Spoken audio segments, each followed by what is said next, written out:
আজকের ভিডিওটার main topic হচ্ছে মন ভালো নেই। বলো তো কার কার মন খারাপ থাকলে তোমরা কে কী করো? বাট আমি তো জানি না আমার মন খারাপ থাকলে আমি কী করি। কোনো কারণ ছাড়াই আমার মন খারাপ হয়ে যায়, আবার কোনো কারণ ছাড়াই আমার মন ভালো হয়ে যায়। বাট যদিও আমার মন বলছে আমি একটু ঘুরতে গেলে আমার মনটা ভালো হবে। সো দেখা যাক কোথায় গেলে আমার মন ভালো হয়। আমার একটা কিউট প্রিন্সেস মাম্মা আছে, যাকে দেখলে আমার মন ভালো হয়ে যায়। কিন্তু তার কাছে আসলে সে যে আমার এই যে চুল ধরে এত টানাটানি করে, মনটা ভালো করে, আবার এই যে চুলটা এটা মন খারাপ করে দেয়। এটা হচ্ছে আমার মায়ের কাজ। আমি কিউটি মা। আমি আমার আম্মুকে বললাম যে আম্মু আমার তো আজকে মন ভালো নেই, কী করা যায়? আম্মু বলে গরিবের আবার মন, গরিবের তো মনই থাকতে নাই, এর আবার মন খারাপ মন ভালোর কি আছে? যাক বাবা, গেলাম আমার বৌমনির কাছে বলতে যে আমার তো আজকে মন ভালো নেই, কী করা যায়? তার কথা হচ্ছে তোমার মন ভালো নেই তো আমি কি করতে পারি বলো তো? সবসময় ভিডিও বানানোর পর আমার মনে পড়ে যে আমি ইন্ট্রো দিতে ভুলে গেছি। হাই, আসসালামু আলাইকুম, আমি কাউসারা মুক্তা আবার চলে আসলাম নতুন একটা ভিডিও নিয়ে। জানি না কেন মন ভালো নেই, কোনো কারণ ছাড়াই না মাঝে মাঝে এমন আমার মন খারাপ হয়ে যায়। সাজুগুজু করলাম যাতে মনটা ভালো হয়ে যায়, বাট কই, তাতেও তো মন ভালো হলো না। দেখি একটু ঘোরাঘুরি করে যদি মনটাকে ভালো করা যায়। কোথায় যাব সেটাও তো জানি না। চলো যাওয়া যাক, কী পর্যন্ত গেলে আমার মন ভালো হয়। চলো আজকে এক্সপেরিমেন্ট হবে মন ভালো করা।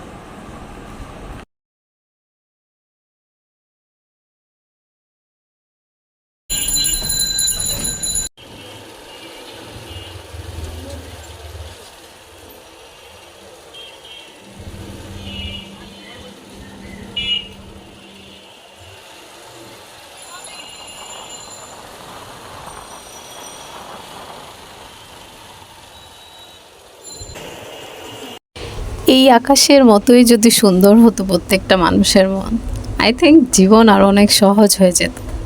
কিন্তু কি করার, আমাদের এই ছোট্ট জীবনে আমাদের নানান সমস্যার মধ্যে দিয়ে জীবনকে অতিবাহিত করতে হবে। কিন্তু জীবন তো আর থেমে যাওয়ার নয়, জীবন তো জীবনের গতিতেই চলবে। তাই আমাদের যখনই মন খারাপ হবে আমরা নিজের মনকে নিজেই ভালো করার জন্য যা যা করতে হবে সব কিছুই করব। কারণ আমার মন ভালো করার জন্য কেউ কখনো এসে তার মূল্যবান সময় নষ্ট করবে না। তাই আমি সবসময় আমার যখনই মন খারাপ হয় আমি আমার নর্মাল টাইমে যেই জিনিসগুলো করতে ভাল লাগে, যেই কাজগুলো করলে আমার কাছে ফ্রেশ লাগে, আমি ওই অ্যাক্টিভিটিগুলোই করে থাকি। কেননা আমি মনে করি আমাদের জীবনে প্রতিনিয়তই নানা সমস্যা দেখা দেবে। এখন আমরা যদি সেটাকে পার্মানেন্ট মনে করে রেখে দিই তাহলে তো জীবনটাকে আর উপভোগ করা হলো না। এই যে আমি, আর ওই যে পিছনে দেখতেছে ওটা হচ্ছে আমার বাড়ি। কারণ ভবিষ্যতে আমি জজ হব।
চলে আসলাম সেই বার্গার বা একটা বার্গার খাচ্ছি।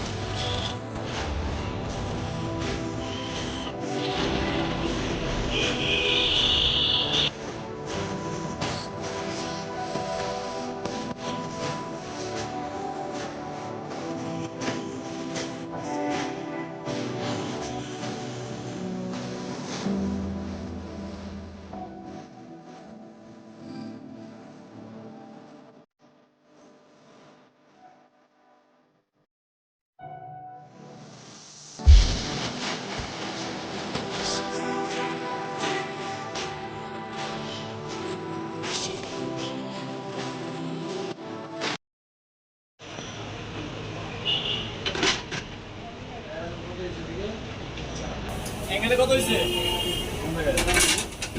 টাকা একটা বেঁচে একটা কোক আছে আর কিছু নেই আর 10 টাকা।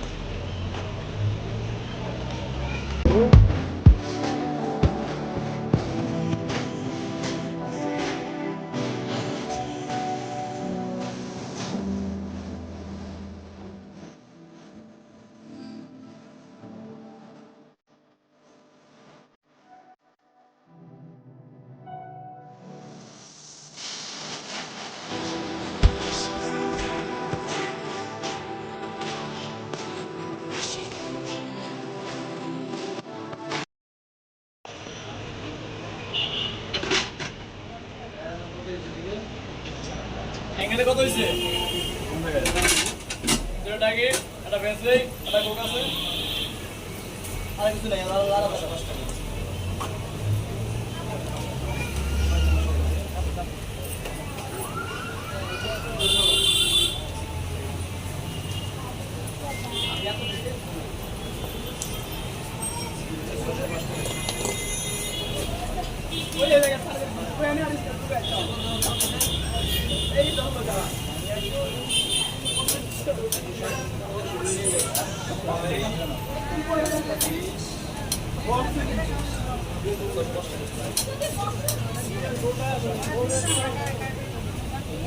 এই ভাই 5 টাকা হয়েছে। কত করে গেল? হ্যালো হ্যালো কত টাকা? 600 বরাবর দাও মামা আপনাকে দিয়েন নাগা দিয়ে অনেক ঠিক আছে মামা কয়টা মামা? একটা দিয়েন আমি আসার সময় নিয়ে যাব এই তো এখনই আসতেছি 5 মিনিটের মধ্যে 12টা টাকা 5 মিনিট পরেই আসবো নাগা দিয়ে কিন্তু মামা গেলে কত কত গেলে 5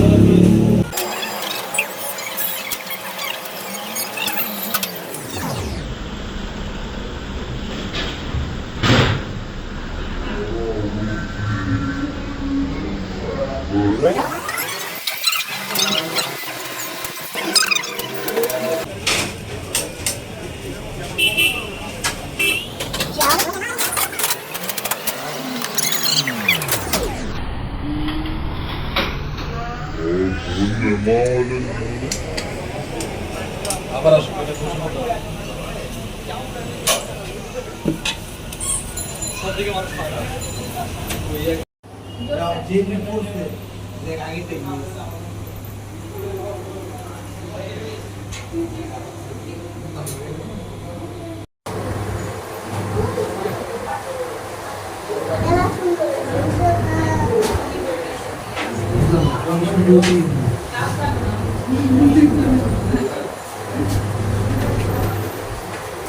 ঘুরতে ঘুরতে অনেক খিদা লেগেছে, তখন চিন্তা করলাম কি খাওয়া যায় বাজেটের মধ্যে। মিডল ক্লাস ফ্যামিলিতে অলওয়েজ বাজেট ম্যাটার করে, আমরা অলওয়েজ বাজেটের মধ্যে থাকি। দিন চলে গেলাম পলাশিতে, বিকজ আমার অনেক দিন থেকে বার্গার খেতে ইচ্ছে করতেছিল। আর আমার মন খারাপ থাকলে তো আমি সবসময় আমার আগে যে কাজগুলো করতে ভালো লাগতো, যে জিনিস খেতে ভালো লাগতো, আমি সেটাই করি। সো আমি এই জন্য পলাশিতে চলে আসছি বার্গার খাওয়ার জন্য। আমি 3টা বার্গার অর্ডার করেছি, mini sausage burger, mini barbecue burger আর হচ্ছে মিনি হট ডগ বার্গার। যদি আমি মিনি হট ডগ বার্গার এর আগে ট্রাই করিনি, আজকে ফার্স্ট টাইম ট্রাই করতেছি। Mini hot dog burger price ছিল 80 আর বাকি দুটা 70 টাকা ছিল। এখানে যারা স্পাইসি খেতে পছন্দ করো তাদের জন্য একদম বেস্ট হচ্ছে এই বার্গারটা, বিকজ এখানে চাইলে স্পাইসি ওনাকে বলে দেওয়ার পর উনি অ্যাড করে দেয়, বাট চাইলে যদি কেউ আরও এক্সট্রা স্পাইসি খেতে চায় তাহলে সেখানে অ্যাড করে খেতে পারবে। তাদের টেস্ট মানে মেনটেন খুবই ভালো, বিকজ তারা মানে খাবারের কোয়ালিটি থেকে শুরু করে সব কিছু মেনটেন করে, হাইজিন এভরিথিং। এটা হচ্ছে বারবিকিউ।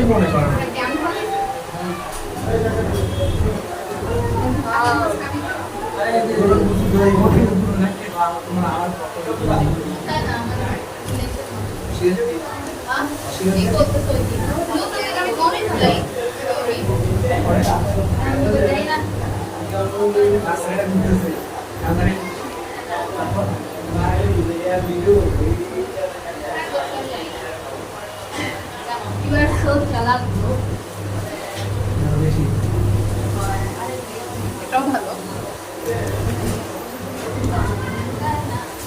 আমি আজকে ফার্স্ট টাইম ট্রাই করতেছি, আমি এটা এর আগে ট্রাই করিনি।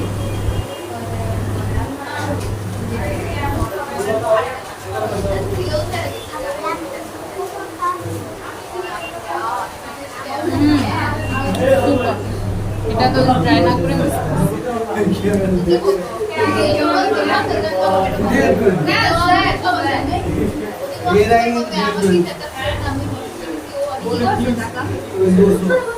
আজকে স্পাইসি করে বার্গার খেতে ইচ্ছে করছিল, দেন আমি ভাইয়াকে বলার পর উনি আমাকে এক্সট্রা নাগা অ্যাড করে দিয়েছে। এটার জন্য কোনো এক্সট্রা পেমেন্ট করতে হবে না।